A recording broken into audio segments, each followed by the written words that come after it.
Parte 1. Os hábitos dos indivíduos. 1. O loop do hábito. Como os hábitos funcionam. 1.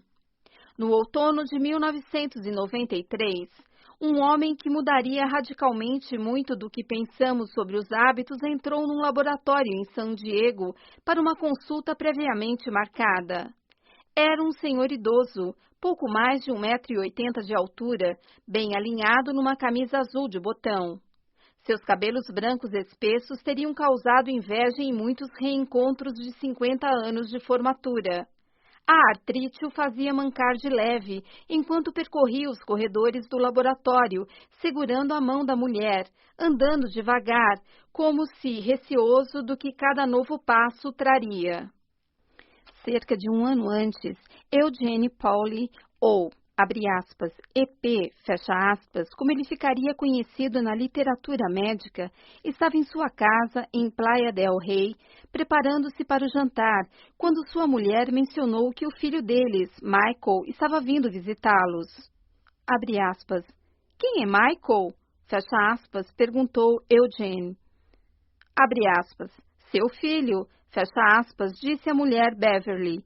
Abre aspas, aquele que nós criamos, sabe? Fecha aspas. Eugene olhou para ela com um olhar vazio. Abre aspas. De quem você está falando? Fecha aspas, perguntou. No dia seguinte, ele começou a vomitar e se contorcer de cólica abdominal. Dentro de 24 horas, sua desidratação estava tão grave que Beverly, em pânico, o levou ao pronto-socorro. Sua temperatura começou a subir, atingindo 40 graus enquanto ele transpirava, formando uma mancha amarela de suor nos lençóis do hospital.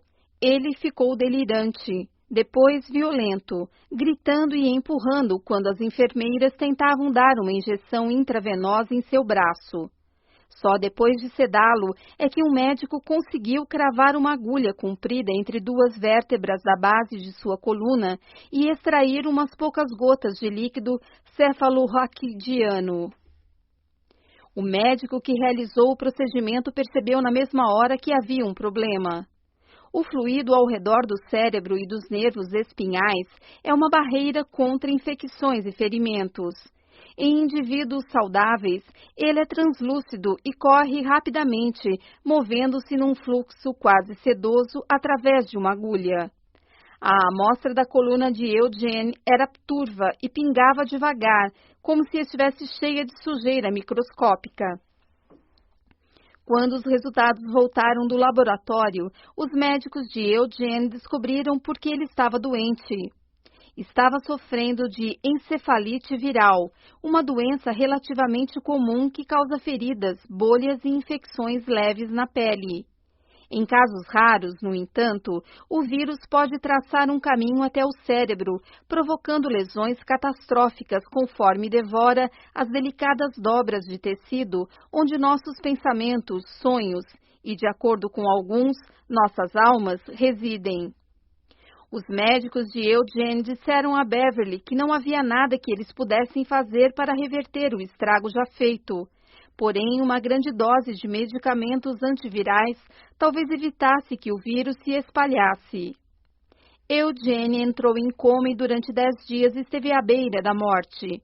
Aos poucos, conforme as drogas foram combatendo a doença, sua febre baixou e o vírus desapareceu. Quando ele finalmente acordou, estava fraco e desorientado e não conseguia engolir direito. Não conseguia formar frases e às vezes ficava ofegante, como se tivesse esquecido momentaneamente como se respira. Mas ele estava vivo. Por fim, Eugene estava bem o bastante para passar por uma bateria de testes. Os médicos ficaram surpresos ao descobrir que seu corpo, incluindo seu sistema nervoso, parecia em boa parte ileso. Ele conseguia mexer os membros e reagia a sons e luzes. Tomografias cerebrais, no entanto, revelaram sombras nefastas próximas do centro de seu cérebro. O vírus destruíra um trecho oval de tecido perto de onde o crânio encontrava a coluna vertebral. Abre aspas. Talvez ele não seja mais a pessoa que você lembra. Fecha aspas, um dos médicos avisou a Beverly. Abre aspas, você precisa estar preparada caso seu marido não exista mais. Fecha aspas. Eugene foi transferido para outra ala do hospital. Dentro de uma semana, já engolia com facilidade. Mais outra semana e ele começou a falar normalmente, pedindo gelatina e sal, mudando de canal na televisão e reclamando das novelas chatas. Quando foi enviado a um centro de reabilitação 5 semanas depois, Eugene andava pelos corredores e oferecia aos enfermeiros conselhos não solicitados sobre seus planos para o fim de semana. Abre aspas. Acho que nunca vi alguém voltar desse jeito. Fecha aspas, um médico disse a Beverly.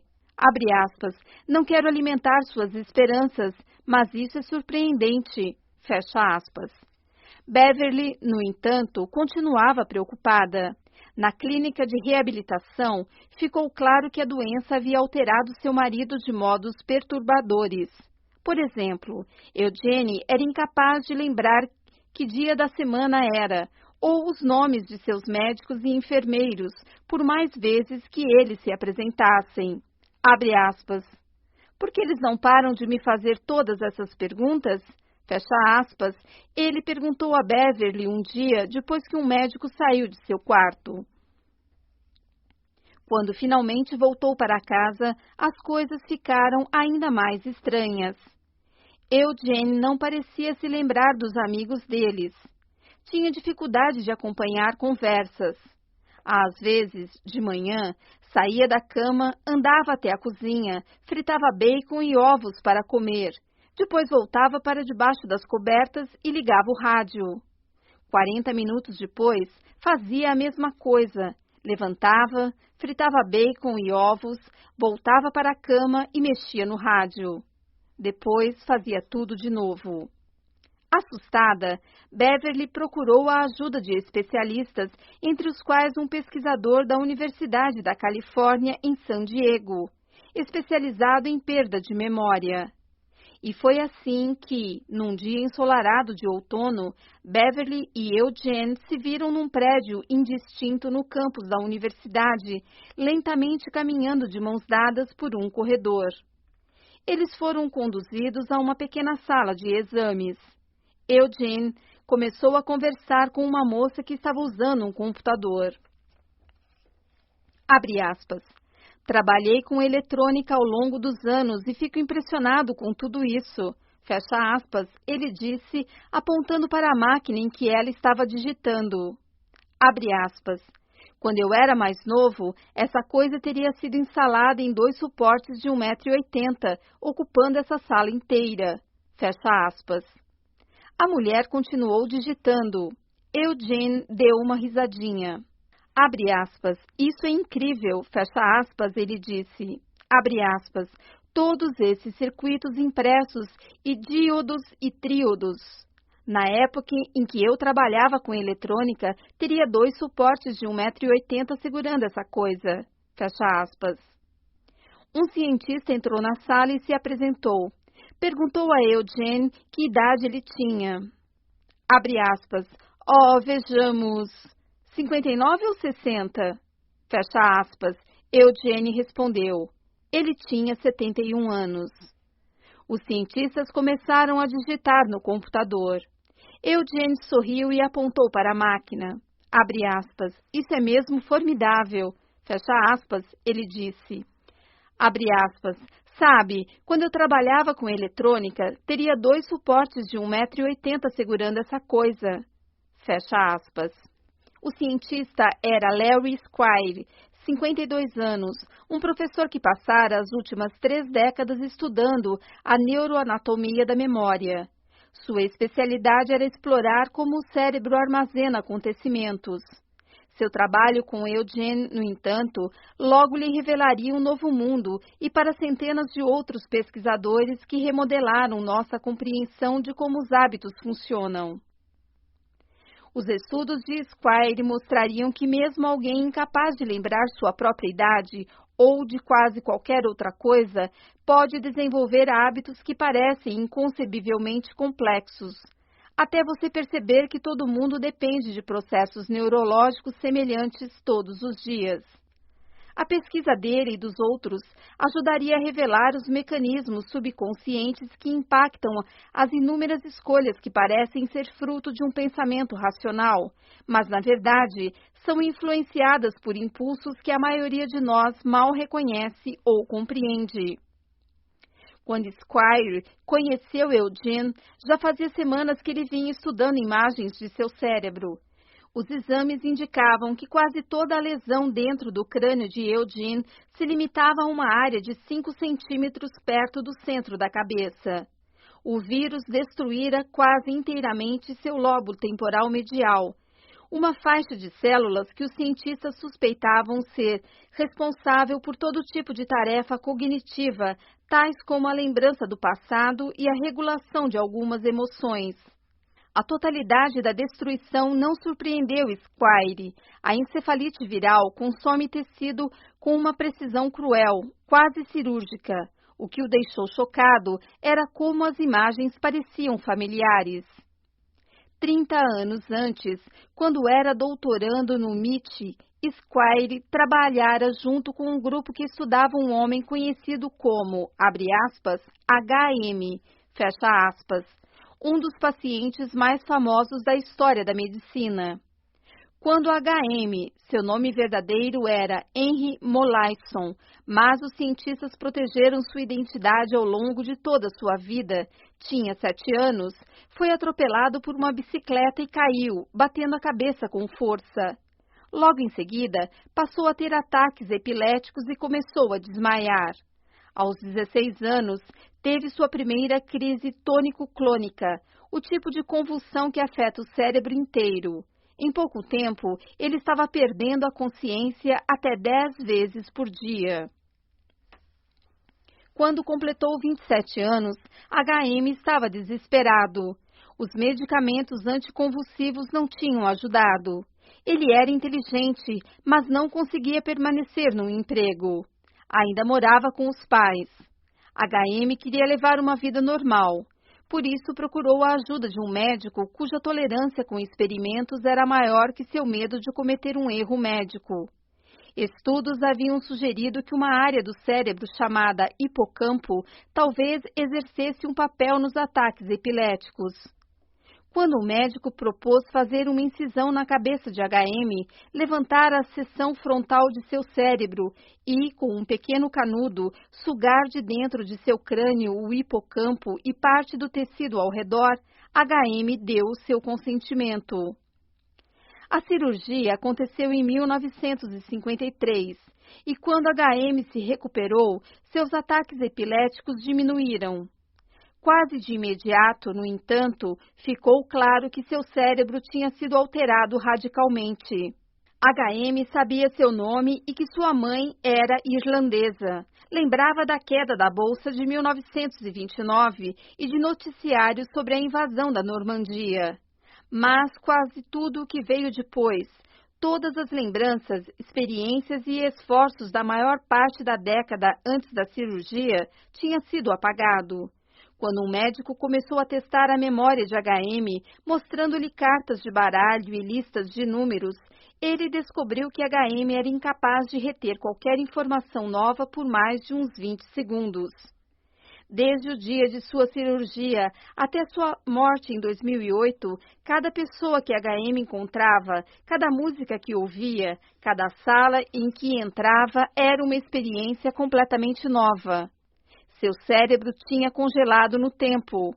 Todo dia, ele ficava perplexo com o fato de que alguém podia mudar o canal de televisão apontando um retângulo preto de plástico para a tela. Ele se apresentava repetidamente para os médicos e enfermeiras, dezenas de vezes por dia. Abre aspas, eu adorava aprender sobre HM, pois a memória parecia um jeito tão palpável e instigante de estudar o cérebro. Fecha aspas, Squire me disse. Abre aspas, cresci em Ohio e ainda lembro, na primeira série, da minha professora distribuindo gizes de cera para todo mundo e comecei a misturar todas as cores para ver se ia dar preto. Por que guardei essa memória, mas não consigo lembrar o rosto da professora? Por que meu cérebro decide que uma memória é mais importante que outra? Fecha aspas. Quando Squire recebeu as imagens do cérebro de Eugene, ficou espantado com a semelhança entre aquele cérebro e o de H.M. Havia pedaços vazios, do tamanho de nozes, no meio da cabeça de ambos. A memória de Eugene, assim como a de H.M., tinha sido removida. Conforme Squire começou a examinar Eugene, no entanto, viu que aquele paciente era diferente de H.M., em alguns aspectos cruciais. Enquanto quase todo mundo percebia, minutos após conhecer H.M., que havia alguma coisa muito estranha, Eugene conseguia travar conversas e realizar tarefas que não alertariam um observador casual de que havia algo errado. Os efeitos da cirurgia de H.M. tinham sido tão debilitantes que ele passou o resto da vida internado. Eugene, por outro lado, morava em casa com a mulher. H.M. não conseguia travar conversas de verdade. Já Eugene tinha a habilidade impressionante de conduzir quase qualquer diálogo para um tema que ele ficasse à vontade para discutir longamente, tal como satélites. Ele trabalhara como técnico para uma empresa aeroespacial ou as condições climáticas. Squire começou a examinar Eugene perguntando a ele sobre sua juventude. Eugene falou da cidade onde crescera no centro da Califórnia, do tempo que servira na marinha mercante, de uma viagem que fizera à Austrália quando era jovem. Lembrava da maior parte dos acontecimentos de sua vida que tinham se passado antes de cerca de 1960. Quando Squire perguntava sobre décadas posteriores, Eugene, educadamente, mudava de assunto e dizia que tinha dificuldade de lembrar de alguns acontecimentos recentes. Squire realizou alguns testes de inteligência e descobriu que o intelecto de Eugene ainda era aguçado para um homem incapaz de se lembrar das 3 últimas décadas. Além disso, ele ainda tinha todos os hábitos que adquirira na juventude. Por isso, sempre que Squire lhe dava um copo d'água ou o elogiava por uma resposta especialmente detalhada, Eugene agradecia e retribuía o elogio. Sempre que alguém entrava na sala, se apresentava e perguntava como tinha sido seu dia. Mas, quando Squire pediu que Eugene memorizasse uma série de números ou descrevesse o corredor em frente à porta do laboratório, o médico descobriu que seu paciente não conseguia reter nenhuma informação nova por mais de 1 minuto. Quando alguém mostrava a Eugene fotos de seus netos, ele não fazia ideia de quem eram. Quando Squire perguntava se ele se lembrava de ter ficado doente, Eugene dizia que não tinha lembrança alguma de sua doença, nem da estada no hospital. Na verdade, Eugene quase nunca lembrava que estava sofrendo de amnésia. Sua imagem mental de si mesmo não incluía a perda de memória, e já que ele não conseguia se lembrar da lesão, não conseguia conceber que havia algo de errado. Nos meses após conhecer Eugene, Squire realizou experimentos que testavam os limites de sua memória. A essa altura, Eugene e Beverly tinham se mudado de Playa del Rey para San Diego para ficar mais perto da filha, e Squire muitas vezes os visitava para fazer exames. Um dia, Squire pediu que Eugene esboçasse uma planta de sua casa. Ele foi incapaz de desenhar um mapa rudimentar mostrando onde ficava a cozinha ou o quarto. Abre aspas. Quando você levanta da cama de manhã, como sai do quarto? Fecha aspas. Squire perguntou. Abre aspas. Olha, fecha aspas, disse Eugene. Abre aspas. Não sei direito. Fecha aspas. Squire tomou notas em seu laptop e, enquanto o cientista digitava, Eugene se distraiu. Olhou de relance para o outro lado da sala e então se levantou, andou até um corredor e abriu a porta do banheiro. Uns poucos minutos depois, Squire ouviu a descarga, a torneira aberta e Eugene enxugando as mãos nas calças. Voltou para a sala e sentou-se outra vez na cadeira ao lado de Squire. Esperou pacientemente pela próxima pergunta.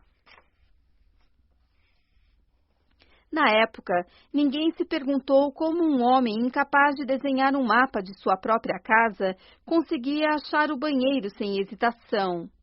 Mas essa pergunta e outras parecidas acabariam levando a uma série de descobertas que transformaram nossa compreensão do poder dos hábitos. Isso ajudaria a deflagrar uma revolução científica que hoje envolve centenas de pesquisadores que estão aprendendo pela primeira vez a entender todos os hábitos que influenciam nossas vidas. Quando Eugene sentou-se à mesa, olhou para o laptop de Squire. Abre aspas, isso é impressionante, fecha aspas, ele disse, apontando para o computador. Abre aspas, sabe, quando eu trabalhava com eletrônica, teria 2 suportes de 1,80 m segurando essa coisa, fecha aspas.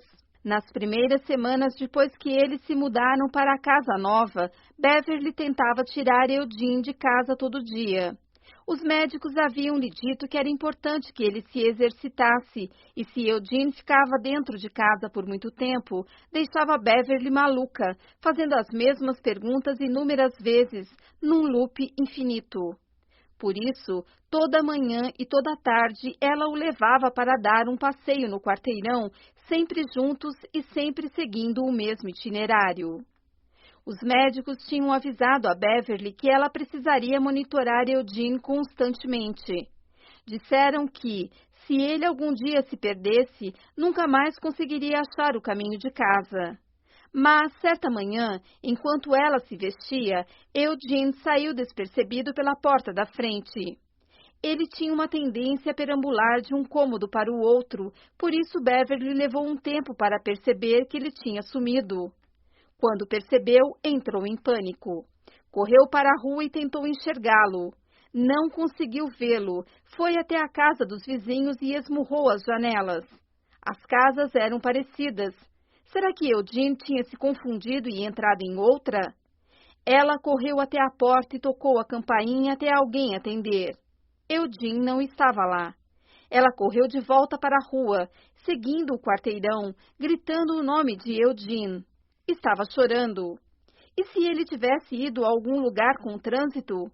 Como diria alguém onde morava? Ela já estava fora fazia 15 minutos, procurando em toda parte. Então correu para casa a fim de ligar para a polícia. Quando ela entrou afoita pela porta, encontrou Eugene na sala, sentado em frente à televisão, assistindo ao History Channel. As lágrimas dela o deixaram confuso. Ele disse que não lembrava de ter saído, não sabia onde estivera e não conseguia entender por que ela estava tão perturbada. Então Beverly viu uma pilha de pinhas na mesa, como as que vira no quintal de um vizinho mais adiante na rua. Ela se aproximou e olhou as mãos de Eugene. Seus dedos estavam melados de seiva. Foi então que ela se deu conta de que Eugene tinha saído sozinho para caminhar. Ele tinha andado até o final da rua e catado alguns souvenirs. E achar o caminho de casa. Em pouco tempo, Eugene estava saindo para caminhar toda manhã. Beverly tentava impedi-lo, mas era inútil. Abre aspas. Mesmo se eu falasse para ele ficar em casa, uns poucos minutos depois, ele não lembrava mais. Fecha aspas, ela me disse. Abre aspas.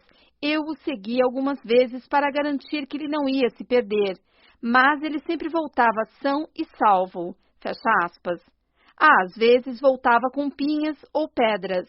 Uma vez voltou com uma carteira, outra com um cachorrinho. Nunca se lembrava de onde essas coisas tinham vindo.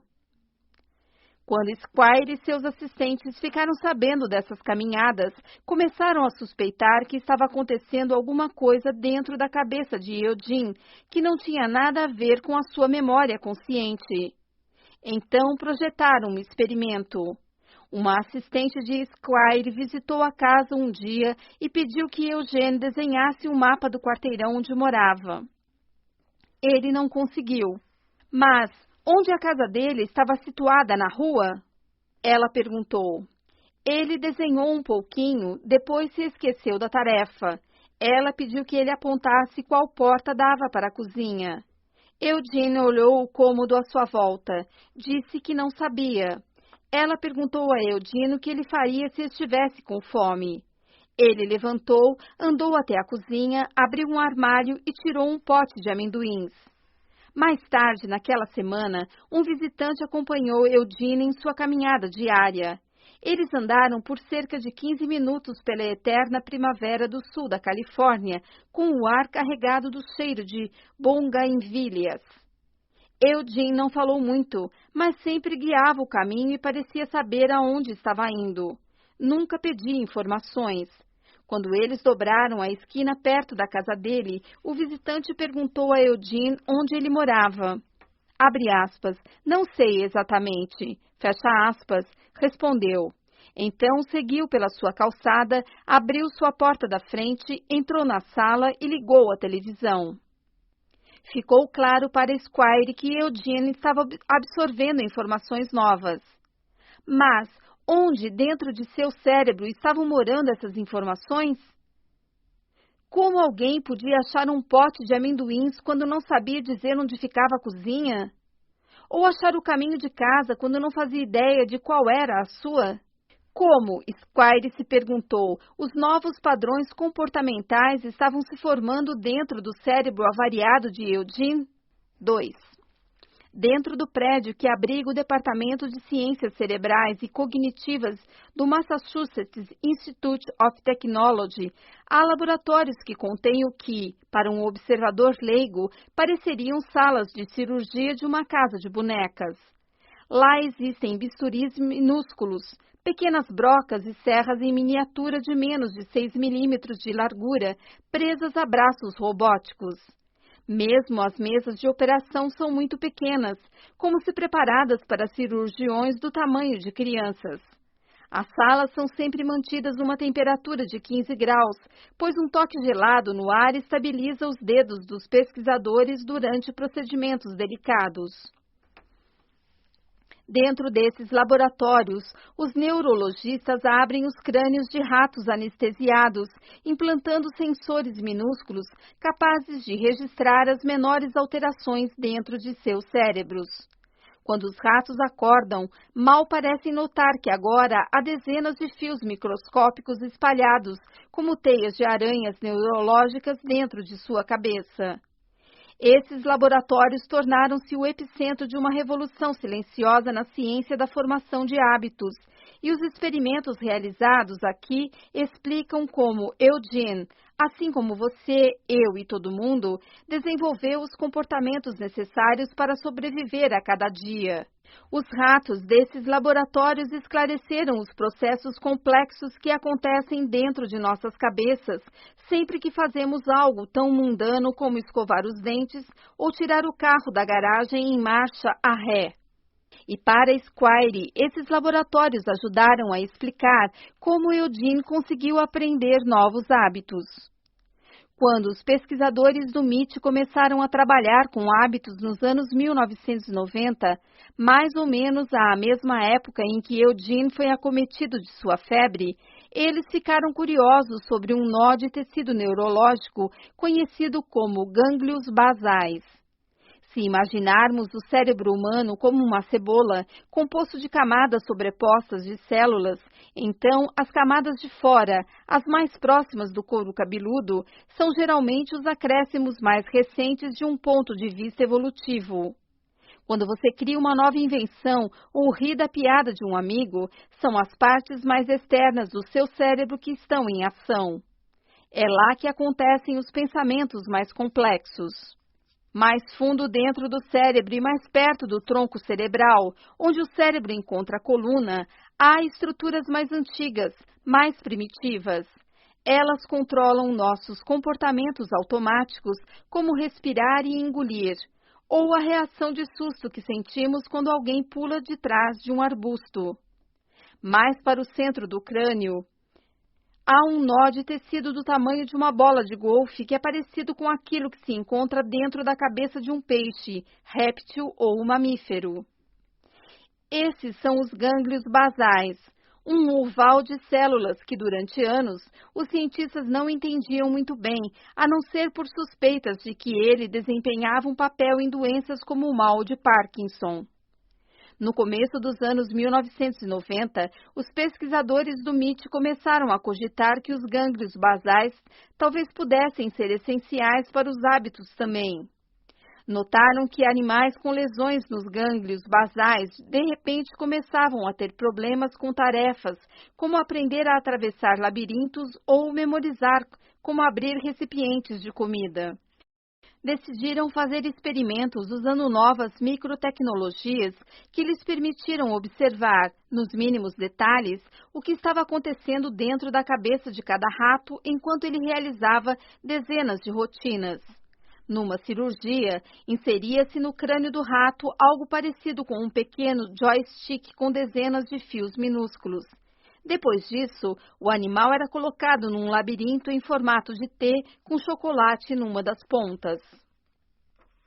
O labirinto era estruturado de modo que cada rato ficasse posicionado atrás de uma divisória que se abria fazendo um clique alto.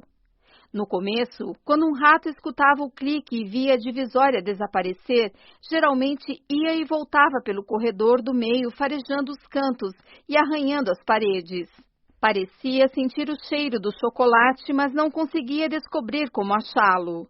Quando chegava ao topo do T, muitas vezes virava à direita afastando-se do chocolate e depois acabava indo para a esquerda, às vezes fazendo uma pausa sem nenhum motivo óbvio. Por fim, a maioria dos animais descobria a recompensa, mas não havia padrão discernível no caminho deles. Era como se cada rato estivesse dando um passeio descontraído sem pensar. As sondas nas cabeças dos ratos, no entanto, contavam uma história diferente. Enquanto cada um deles percorria o labirinto, seu cérebro, e em particular, seus gânglios basais, trabalhava intensamente. Cada vez que um rato farejava o ar ou arranhava uma parede, seu cérebro explodia de atividade, como se analisando cada novo cheiro, imagem e som. O rato estava processando informações durante todo o tempo em que perambulava. Os cientistas repetiram o experimento diversas vezes, observando como a atividade cerebral de cada rato se alterava conforme percorria centenas de vezes a mesma rota. Uma série de mudanças lentamente surgiu. Os ratos pararam de farejar cantos e virar para o lado errado. Em vez disso, atravessaram o labirinto cada vez mais depressa. E dentro de seus cérebros, algo inesperado aconteceu. Conforme cada rato aprendia a se orientar no labirinto, sua atividade mental diminuía. À medida que o caminho se tornava cada vez mais automático, os ratos começaram a pensar cada vez menos. Era como se, nas poucas vezes em que um rato explorava o labirinto, seu cérebro tivesse que trabalhar com força total para dar conta de todas as informações novas. Mas, após alguns dias percorrendo o mesmo caminho, o rato não precisava mais arranhar as paredes nem farejar o ar, e por isso a atividade cerebral associada aos atos de arranhar e farejar ia cessando. Ele não precisava escolher para que direção virar, portanto, os centros de tomada de decisão do cérebro ficavam em silêncio. Só o que ele tinha que fazer era lembrar o caminho mais rápido até o chocolate. Dentro de uma semana, até as estruturas cerebrais relacionadas à memória tinham se aquietado. O rato havia internalizado como atravessar o labirinto, correndo, num tal grau que quase não precisava pensar. Porém, essa internalização, correr reto, dobrar à esquerda, comer o chocolate, dependia dos gânglios basais, como as sondas cerebrais indicavam. Essa minúscula e primitiva estrutura neurológica parecia assumir o comando conforme o rato corria cada vez mais depressa e seu cérebro trabalhava cada vez menos. Os gânglios basais eram essenciais para recordar padrões e agir com base neles. Os gânglios basais, em outras palavras, armazenavam hábitos mesmo enquanto o resto do cérebro adormecia. Para observar essa capacidade cerebral, considere este gráfico que mostra a atividade dentro do crânio de um rato quando ele se depara com o labirinto pela primeira vez. Inicialmente, o cérebro está trabalhando duro o tempo todo. Depois de uma semana, quando o caminho fica conhecido e a corrida se torna um hábito, o cérebro do rato se acalma enquanto ele percorre o labirinto. Este processo, em que o cérebro converte uma sequência de ações numa rotina automática, é conhecido como, abre aspas, chunking, fecha aspas, abre parênteses, agrupamento, fecha parênteses, e está na raiz de como os hábitos se formam. Há dezenas, se não centenas, de blocos, abre parênteses, chunks, fecha parênteses, comportamentais dos quais dependemos todos os dias. Alguns são simples, você automaticamente põe pasta de dente na escova antes de colocá-la na boca. Alguns tais, como se vestir ou preparar o almoço das crianças, são um pouco mais complexos. Outros são tão complicados que é espantoso pensar que um pequeno pedaço de tecido que evoluiu há milhões de anos possa chegar a transformá-los em hábitos. Pensemos no ato de tirar o carro da garagem em marcha ré. Quando você aprendeu a dirigir, fazer isso exigia uma grande dose de concentração e por um bom motivo. A tarefa envolve abrir a garagem, destrancar a porta do carro, ajustar o banco, inserir a chave na ignição, girá-la em sentido horário, mexer nos retrovisores e conferir se não há obstáculos, colocar o pé no freio, engatar a marcha a ré, tirar o pé do freio, estimar mentalmente a distância entre a garagem e a rua enquanto você mantém as rodas alinhadas e observa o trânsito no sentido contrário. Calcular como as imagens refletidas nos espelhos se traduzem em distâncias reais entre o para-choque, as latas de lixo e as cercas. Tudo isso enquanto você aplica uma leve pressão ao acelerador e o freio e, muito provavelmente, pede ao passageiro que, por favor, pare de mexer no rádio. Hoje em dia, no entanto, você faz tudo isso cada vez que sai para a rua, quase sem pensar. A rotina acontece por hábito.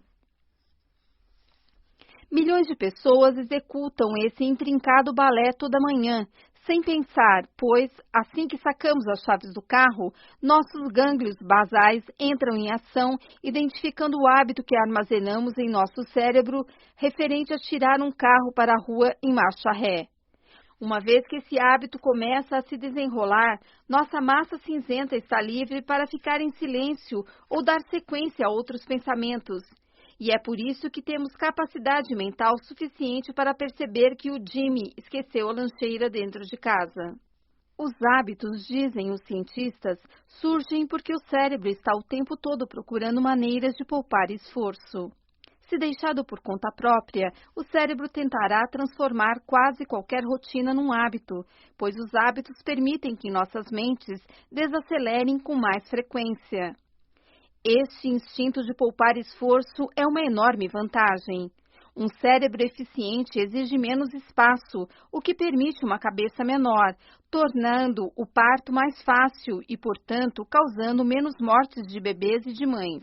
Um cérebro eficiente também nos permite parar de pensar constantemente em comportamentos básicos, tais como andar e escolher o que comer, de modo que podemos dedicar energia mental para inventar lanças, sistemas de irrigação e, por fim, aviões e videogames. Mas preservar o esforço mental é uma questão complicada, pois se nossos cérebros desligam no momento errado, talvez deixemos de notar algo importante, como um predador escondido nos arbustos ou um carro em alta velocidade enquanto saímos para a rua. Por isso, nossos gânglios basais desenvolveram um sistema inteligente para determinar quando devem permitir que os hábitos assumam o comando. É algo que acontece sempre que um bloco de comportamento começa ou termina. Para ver como isso funciona, observe de novo atentamente o gráfico do hábito neurológico do rato. Note que a atividade cerebral atinge seus picos no começo do labirinto, quando o rato ouve o clique antes que a divisória comece a se mexer, e outra vez no final, quando ele acha o chocolate. Esses picos são o modo como o cérebro determina quando deve ceder o controle a um hábito e qual hábito deve usar. De trás de uma divisória, por exemplo, é difícil para um rato saber se ele está dentro de um labirinto conhecido ou de um armário desconhecido com um gato à espreita do lado de fora. Para lidar com essa incerteza, o cérebro despende muito esforço no começo de um bloco de comportamento, procurando alguma coisa, uma deixa, que lhe forneça uma pista de qual hábito usar. De trás de uma divisória, se um rato ouve um clique, ele sabe que deve usar o hábito do labirinto. Se ouve um miado, escolhe um padrão diferente. Ao final da atividade, quando a recompensa aparece, o cérebro desperta e confere se tudo ocorreu como esperado. Esse processo dentro dos nossos cérebros é um loop de 3 estágios. Primeiro, há uma deixa, um estímulo que manda seu cérebro entrar em modo automático e indica qual hábito ele deve usar. Depois, há a rotina, que pode ser física, mental ou emocional. Finalmente, há uma recompensa, que ajuda seu cérebro a saber se vale a pena memorizar este loop específico para o futuro. Ao longo do tempo, este loop deixa, rotina, recompensa se torna cada vez mais automático. A deixa e a recompensa vão se entrelaçando até que surja um poderoso senso de antecipação e desejo. Por fim, seja num laboratório gelado do MIT ou na garagem da sua casa, um hábito nasce. Os hábitos não são inevitáveis.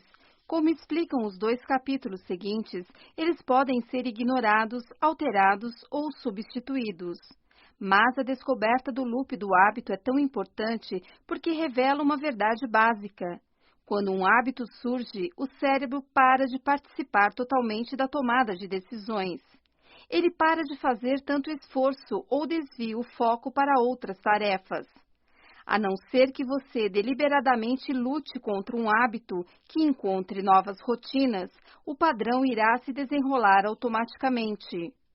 No entanto, apenas entender como os hábitos funcionam, aprender a estrutura do loop do hábito, já os torna mais fáceis de controlar. Assim que você divide um hábito em seus componentes, está apto a brincar com as engrenagens. Abre aspas. Fizemos experimentos em que treinamos ratos para atravessar um labirinto até que virasse um hábito, e depois eliminamos o hábito mudando a localização da recompensa. Fecha aspas, me disse Anne Graybiel, uma cientista do MIT que supervisionou muitos dos experimentos com os gânglios basais. Abre aspas. Então, um dia colocamos a recompensa no lugar antigo, soltamos o rato e aí está. O velho hábito ressurge imediatamente. Os hábitos nunca desaparecem de fato. Estão codificados nas estruturas do nosso cérebro e essa é uma enorme vantagem para nós, pois seria terrível se tivéssemos que reaprender a dirigir depois de cada viagem de férias. O problema é que nosso cérebro não sabe a diferença entre os hábitos ruins e os bons. E por isso, se você tem um hábito ruim, ele está sempre ali à espreita, esperando as deixas e recompensas certas. Fecha aspas. Isso explica porque é tão difícil criar o hábito de fazer exercícios, por exemplo, ou de mudar nossa alimentação. Uma vez que adquirimos uma rotina de sentar no sofá em vez de sair para correr, ou de fazer um lanchinho sempre que passamos por uma caixa de donuts, esses padrões continuam para sempre dentro das nossas cabeças. Segundo a mesma regra, no entanto, se aprendermos a criar novas rotinas neurológicas que sejam mais poderosas que esses comportamentos, se assumirmos o controle do loop do hábito, podemos forçar essas tendências nocivas a ficar em segundo plano, assim como fez Liza Allen após sua viagem ao Cairo.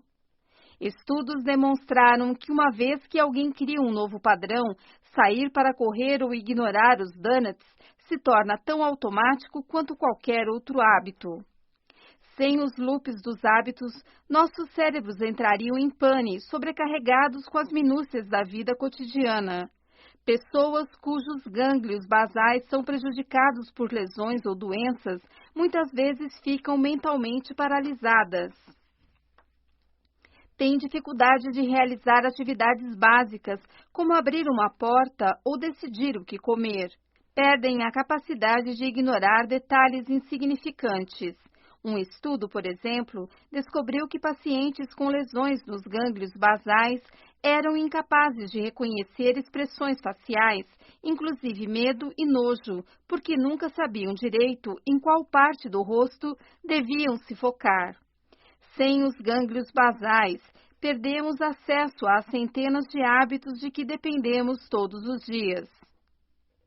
Você parou hoje de manhã para decidir se amarrava o sapato esquerdo ou o direito primeiro? Teve problemas para decidir se devia escovar os dentes antes ou depois de tomar banho? É claro que não. Essas decisões são habituais, não exigem esforço. Contanto que seus gânglios basais estejam intactos e as deixas continuem constantes, os comportamentos acontecerão sem pensar. Abre parênteses. Se bem que, quando você sai de férias, talvez se vista de maneiras diferentes ou escove os dentes num outro momento da rotina matinal sem perceber. Fecha parênteses. Ao mesmo tempo, no entanto, a dependência do cérebro de rotinas automáticas pode ser perigosa. Muitas vezes, os hábitos são tanto uma maldição quanto um benefício. Pense no caso de Eugene, por exemplo. Os hábitos lhe deram sua vida de volta depois que ele perdeu a memória. E então, levaram tudo embora de novo. 3. Conforme Larry Squire, o especialista em memória, passada cada vez mais tempo com Eugene, foi ficando convencido de que seu paciente estava de algum modo aprendendo comportamentos novos. Imagens do cérebro de Eugene mostravam que seus gânglios basais tinham escapado da lesão causada pela encefalite viral. Seria possível, perguntou-se o cientista, que Eugene, mesmo com a grave lesão cerebral, ainda pudesse usar o loop deixa a rotina recompensa? Será que esse antigo processo neurológico poderia explicar como Eugene era capaz de dar uma volta no quarteirão e achar o pote de amendoins na cozinha? Para testar se Eugene estava formando novos hábitos, Squire criou um experimento. Pegou 16 objetos diferentes, pedaços de plástico e peças de brinquedos com cores vivas, e os colocou em retângulos de papelão. Então, os dividiu em 8 pares, opção A e opção B. Em cada par, um dos pedaços de papelão, escolhido aleatoriamente, tinha um adesivo na parte de baixo onde se lia, abre aspas, correto, fecha aspas. Squire colocou Eugene sentado à mesa, deu-lhe um par de objetos e pediu que escolhesse um deles. Em seguida, pediu que Eugene virasse o papelão escolhido para ver se havia um adesivo dizendo, abre aspas, correto, fecha aspas, na parte de baixo. Este é um jeito comum de medir a memória, já que há apenas 16 objetos e eles são sempre apresentados nos mesmos 8 pares. A maioria das pessoas consegue memorizar qual item é, abre aspas, correto, fecha aspas, após umas poucas repetições. Macacos são capazes de memorizar todos os itens, abre aspas, corretos, fecha aspas, depois de 8 a 10 dias. Eugene não conseguia lembrar nenhum dos itens, abre aspas, corretos, fecha aspas, por mais vezes que fizesse o teste. Ele repetiu o experimento 2 vezes por semana durante meses, olhando 40 pares por dia. Você sabe por que está aqui hoje? Perguntou um pesquisador no começo de uma sessão, algumas semanas depois do início do experimento. Acho que não, disse Eugene. Vou lhe mostrar uns objetos. Você sabe por quê? Tenho que descrevê-los para você ou dizer para que eles servem? Eugene não lembrava absolutamente nada das sessões anteriores, mas conforme as semanas se passaram, o desempenho de Eugene melhorou. Depois de 28 dias de treinamento, escolhia os objetos, abre aspas, corretos, fecha aspas, 85% das vezes. Aos 36 dias, acertava 95% das escolhas. Certo dia, depois de um teste, Eugene olhou para a pesquisadora desconcertado com seu sucesso. Como estou fazendo isso? Ele perguntou a ela. Me diga o que está acontecendo na sua cabeça, a pesquisadora disse. Você diz para si mesmo, eu me lembro de ver esse? Não, disse Eugene, a coisa está aqui de algum jeito ou de outro. Ele apontou para sua cabeça e a mão vai atrás. Para Squire, no entanto, aquilo fazia todo o sentido. Eugene era exposto a uma deixa, um par de objetos sempre apresentados na mesma combinação. Havia uma rotina. Ele escolhia um objeto e olhava para ver se havia um adesivo embaixo, mesmo não fazendo ideia de por que se sentia impelido a virar o papelão. Então havia uma recompensa. A satisfação que ele obtinha após achar um adesivo proclamando, abre aspas, correto, fecha aspas. Por fim, um hábito surgia. Para se certificar de que aquele padrão era realmente um hábito, Squire realizou mais um experimento. Pegou todos os 16 itens e os pôs na frente de Eugene ao mesmo tempo. Pediu que colocasse todos os objetos, abre aspas, corretos, fecha aspas, numa mesma pilha. Eugene não fazia ideia de por onde começar. Minha nossa, como vou lembrar isso? Ele perguntou. Estendeu a mão para pegar um objeto e começou a virá-lo. A pesquisadora o deteve. Não, ela explicou. A tarefa era pôr os itens em pilhas. Por que ele estava tentando virá-los? É só um hábito, eu acho, ele disse. Ele não conseguiu fazer aquilo. Os objetos, quando apresentados fora do contexto do loop do hábito, não faziam sentido para ele. Essa era a prova que Squire procurava. Os experimentos demonstravam que Eugene tinha a capacidade de formar novos hábitos, mesmo quando eles envolviam tarefas ou objetos dos quais ele era incapaz de lembrar por mais de uns poucos segundos. Isso explicava como Eugene conseguia sair para passear toda manhã. As deixas, certas árvores nas esquinas ou a localização de caixas de correio específicas eram consistentes toda vez que ele saía e, por isso, embora ele fosse incapaz de reconhecer sua casa, seus hábitos sempre o guiavam de volta para a porta da frente. Isso também explicava por que Eugene tomava café da manhã 3 ou 4 vezes por dia, mesmo que não estivesse com fome. Contanto que as deixas certas estivessem presentes, como seu rádio ou a luz da manhã entrando pelas janelas, ele automaticamente seguia o roteiro ditado por seus gânglios basais. Além disso, havia dezenas de outros hábitos na vida de Eugene que as pessoas só perceberam quando começaram a procurar. A filha de Eugene, por exemplo, muitas vezes passava na casa deles para dar um oi. Falava com o pai na sala por um tempo, depois entrava na cozinha para ficar com a mãe e então ia embora, despedindo-se com um aceno ao sair pela porta. Eugene, que já tinha esquecido a conversa anterior deles, quando ela saía, ficava bravo. Por que ele estava indo embora sem conversar com ele? E depois esquecia porque estava chateado. Porém, o hábito emocional já havia começado e por isso sua raiva persistia, inflamada e, além da sua compreensão, até se consumir por si só. Às vezes ele batia na mesa ou falava palavrões e se alguém perguntava por quê, ele dizia, não sei, mas estou bravo. Beverly me contou. Ele chutava a cadeira ou era ríspido com quem quer que entrasse na sala. Então, poucos minutos depois, ele sorria e falava do tempo. Era como se uma vez que a frustração começava, ele tivesse que levá-la até o fim, ela disse. O novo experimento de Squire também mostrou outra coisa, que os hábitos são surpreendentemente delicados. Se as deixas de Eugene sofressem mesmo a menor alteração, seus hábitos caíam em desarranjo. Por exemplo, nas poucas vezes em que ele dava a volta no quarteirão e havia algo de diferente, a prefeitura estava fazendo obras na rua ou uma ventania tinha soprado galhos por toda a calçada, Eugene se perdia, por mais perto que estivesse de casa, até que um vizinho gentil lhe mostrasse o caminho até sua porta. Se sua filha parasse para conversar com ele por 10 segundos antes de sair, seu hábito de raiva nunca surgia. Os experimentos de Squire com Eugene revolucionaram a compreensão da comunidade científica de como o cérebro funciona, provando de uma vez por todas que é possível aprender e fazer escolhas inconscientes sem ter nenhuma lembrança da lição ou da tomada de decisão.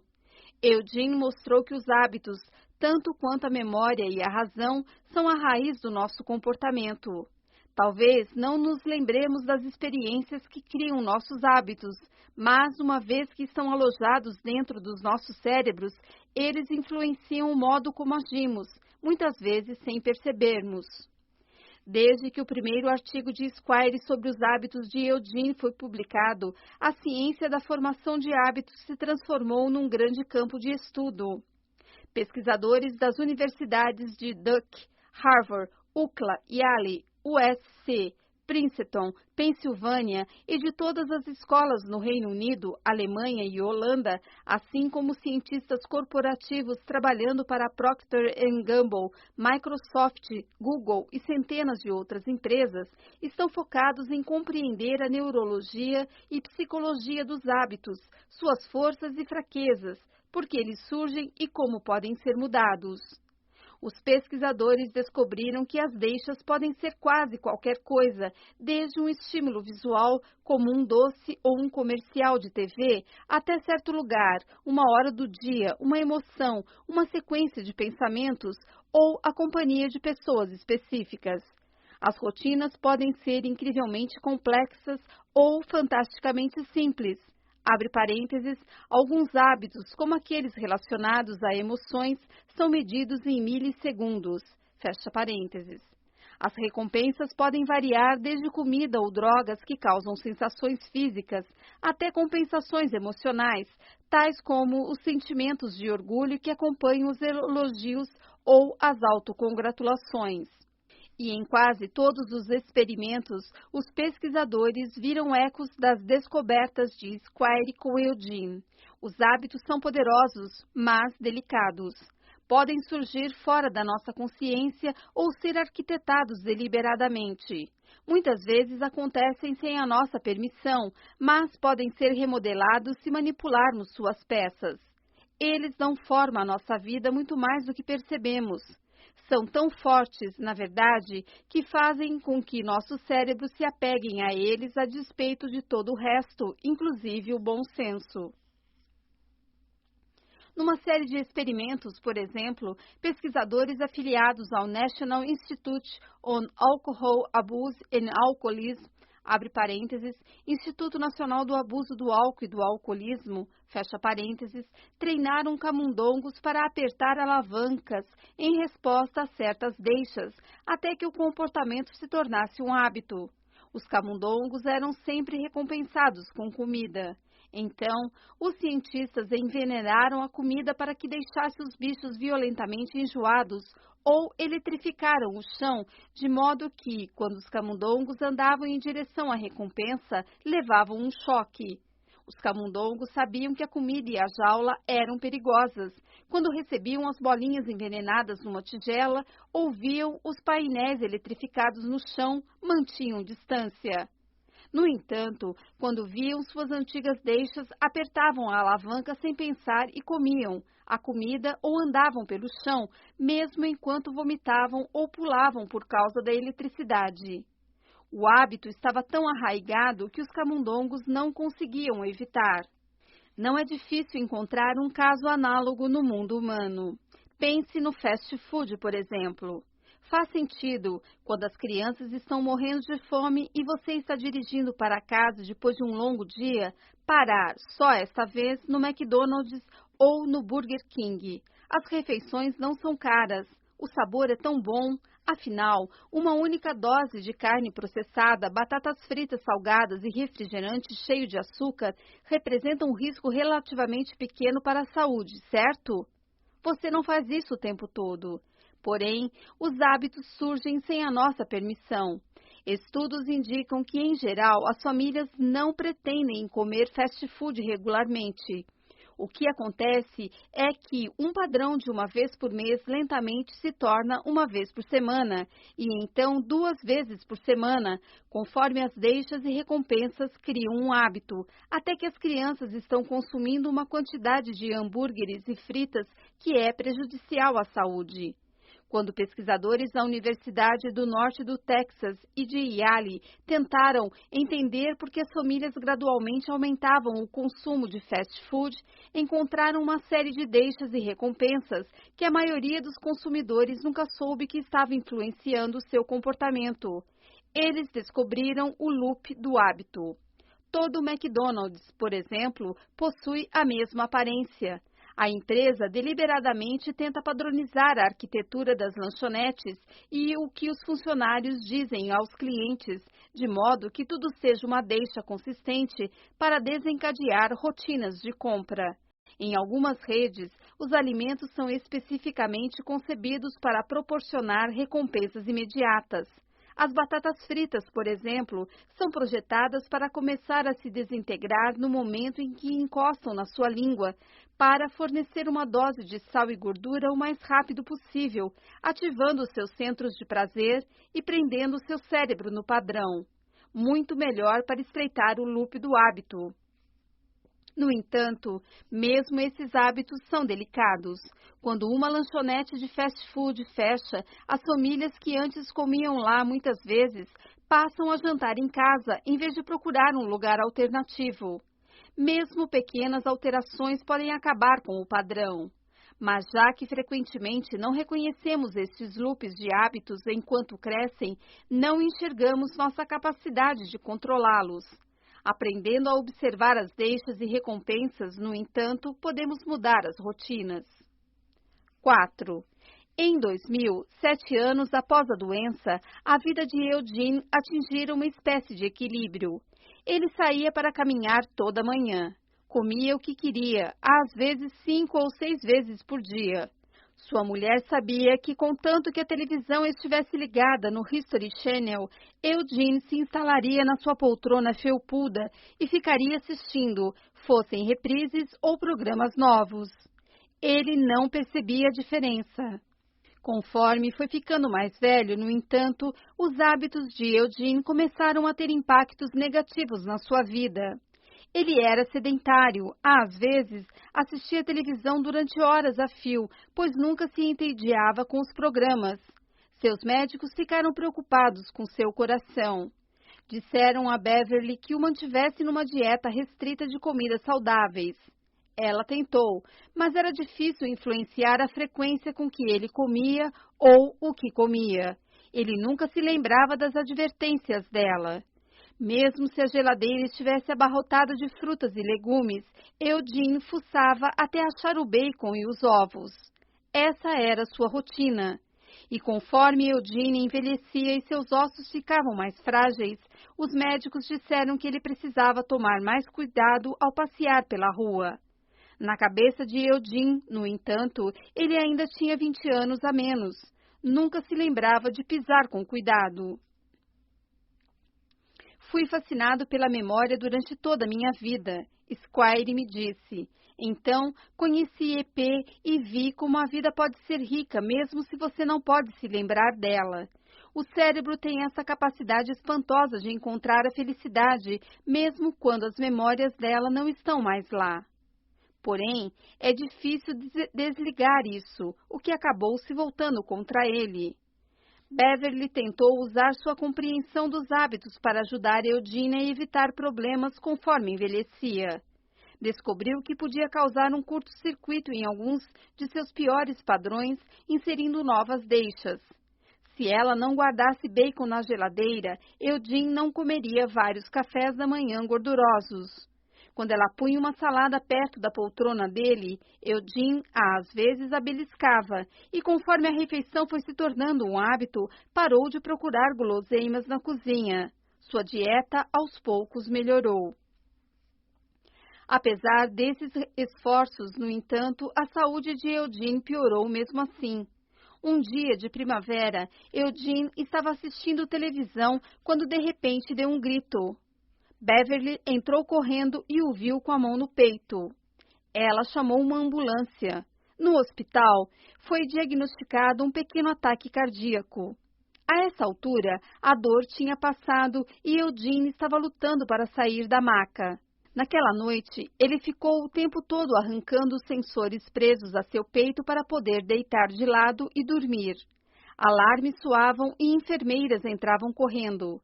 Elas tentavam fazer com que parasse de mexer nos sensores, prendendo-os no lugar com esparadrapo e dizendo que iam amarrá-lo se ele continuasse se mexendo. Nada funcionava. Ele esquecia as ameaças logo depois que eram feitas.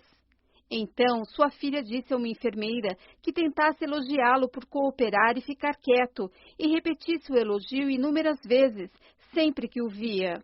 Sabe como é? Queríamos apelar para o orgulho dele, me disse sua filha, Carol Reis. Dizíamos, pai, você está mesmo fazendo uma coisa importante pela ciência, deixando esses negocinhos no lugar.